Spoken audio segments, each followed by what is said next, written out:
파는 사람은 권리금 5천만 원을 불렀는데 사는 사람한테 권리금을 9천만 원을 불러요. 그래서 중간에 있는 사람이 이쪽한테 돈을 9천만 원 받아서 자기가 4천만 원 먹고 이쪽에도 5천만 원만 건네고 끝나는 겁니다. 권리금 계약서를 따로따로 쓰는 거예요.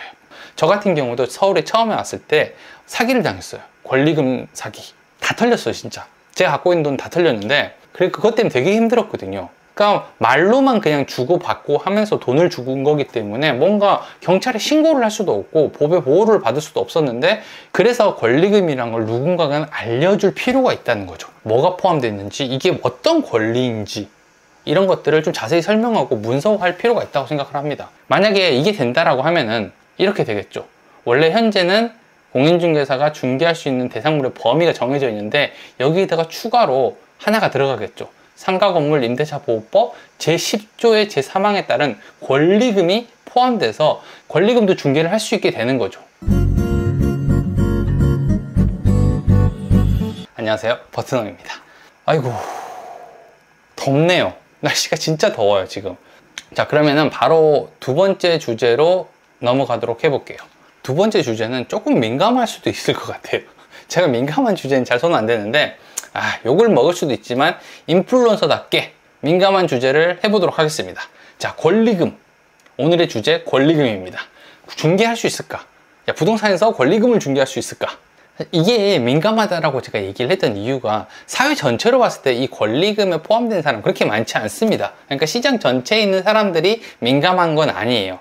그러니까 일반적으로 우리가 거래하는 게 집이잖아요. 집은 권리금이랑 상관이 없거든요. 근데 상가랑 사무실 같은 거 거래하시는 분들은 권리금이 되게 중요해요. 오히려 계약보다 권리금이 큰 경우가 훨씬 많아요. 그래서 직접적으로 700만 자영업자, 40만 중개사, 그리고 행정사까지 해가지고 이런 사람들한테는 굉장히 민감하게 연관되어 있는 문제입니다. 그래서 제가 민감하다고 얘기를 한 거예요. 일반적으로 이제 집을 계약할 때는 우리 집이 뷰가 되게 좋아, 아니면 우리 집은 되게 커, 위치가 되게 좋아, 이런 것들은 집 값에 포함되어 있거든요. 그러니까 권리금이 아니라 일반적인 그냥 매매가가 되는 건데, 상가는 다르다는 거죠.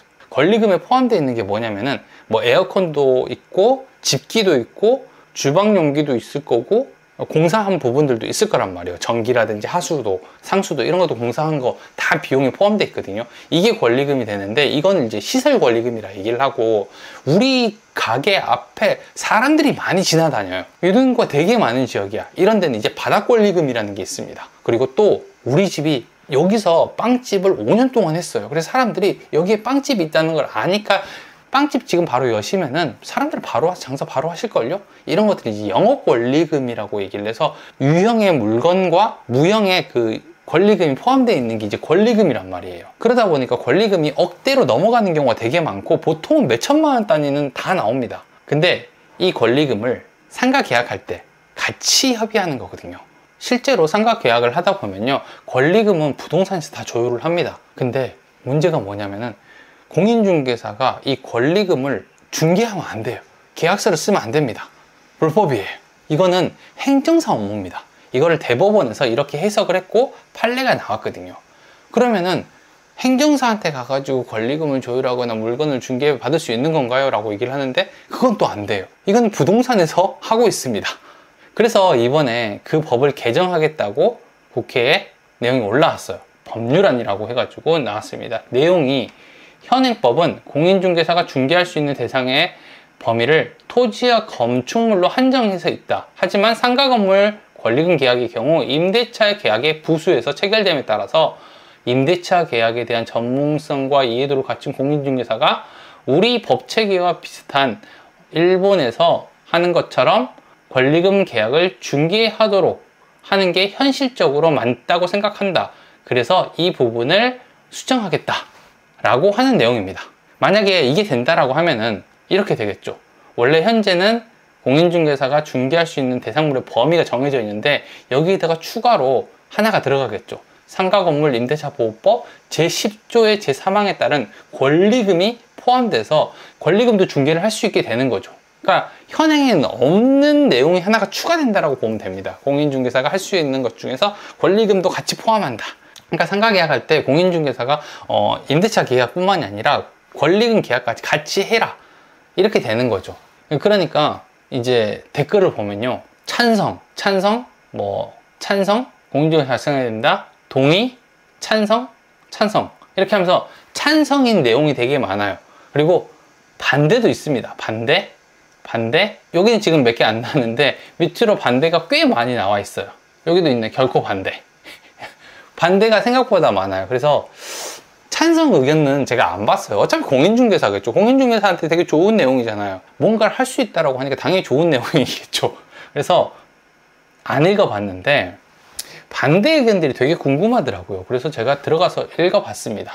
읽어봤는데 의견이 나눠지더라고요. 저는 처음에 읽기 전에는 뭐라고 생각을 했냐면은 이거 행정사들이 좀 싫어할 수도 있겠다. 행정사들이 반대 의견을 좀 많이 냈을 수 있겠다라고 생각을 했어요. 근데 행정사가 반대한 것도 있었지만 대부분은 뭐였냐면은 요거였어요. 공인중개사가 하는 게 뭐냐. 자, 두 번째는 자영업자에게 피해가 갈 것이다 라고 얘기를 했어요. 뭐 요거는 괜찮습니다. 익숙해요. 무엇을 하든지 니네가 하는 게 뭐냐라는 얘기를 듣기 때문에 괜찮아. 타격감이 별로 없어요. 근데 자영업자에게 피해가 갈 것이다.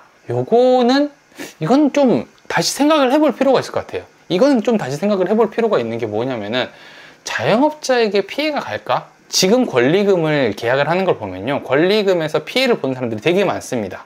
권리금 계약을 좀 악용해서 이용하는 사람들이 되게 많아요. 저 같은 경우도 서울에 처음에 왔을 때 사기를 당했어요. 권리금 사기. 그래서 그것 때문에 되게 힘들었거든요. 그러니까 말로만 그냥 주고받고 하면서 돈을 주는 거기 때문에 뭔가 경찰에 신고를 할 수도 없고 법의 보호를 받을 수도 없었는데 결국에는 그냥 우야무야 됐어요. 권리금이라는 걸 잘 몰랐으니 당했거든요. 되게 많이 힘들었어요. 다 털렸어요, 진짜. 제가 갖고 있는 돈 다 털렸는데, 그래서 권리금이란 걸 누군가가 알려줄 필요가 있다는 거죠. 뭐가 포함되어 있는지, 이게 어떤 권리인지, 이런 것들을 좀 자세히 설명하고 문서화할 필요가 있다고 생각을 합니다. 사실 일부 사람들은요, 권리금 장사만 한 사람들도 있어요. 그러니까 창업해가지고, 보기만 좋게 꾸며놓고, 처음에 창업한 사람한테 권리금 많이 받고, 팔고 도망가고, 이것만 반복하는 사람들도 있고요. 또 권리금을 중간에 다르게 조율을 해가지고 이속만 챙기는 사람들도 있습니다. 이게 뭐냐면은 이런 거예요. 파는 사람은 권리금 5천만 원을 불렀는데 사는 사람한테 권리금을 9천만 원을 불러요. 그래서 중간에 있는 사람이 이쪽한테 돈을 9천만 원 받아서 자기가 4천만 원 먹고 이쪽에도 5천만 원만 건네고 끝나는 겁니다. 권리금 계약서를 따로따로 쓰는 거예요. 근데 이걸 이제 부동산에서 계약서를 쓰게 되면 투명하게 양 당사자가 만나가지고 얼마 이렇게 정할 수 있는 거거든요. 물론 수수료는 조금 나오겠지만 여기 보는 것처럼 권리금에 뭐가 포함되어 있는지도 확인을 할 수 있고 얼마를 내가 줬는지 저 사람에게 갔는지 정확하게 계약서를 쓰기 때문에 훨씬 안전하게 계약을 할 수 있을 거예요. 저는 이게 좋아질 거라고 생각을 합니다. 그리고 이런 법이 추진되고 있다는 것들을 많은 사람들이 좀 알았으면 좋겠어요. 이 내용을 확인할 수 있게 URL을 같이 남겨놓을 테니까 가서 다운 받아보시고 한번 확인해 보시면 좋을 것 같아요. 오늘 방송은 여기까지입니다. 다음번에는 조금 더 재밌는 내용으로 찾아오도록 하겠습니다. 구독과 좋아요, 알람 설정 꼭 해주시고요. 감사합니다. 저는 버트농이었습니다.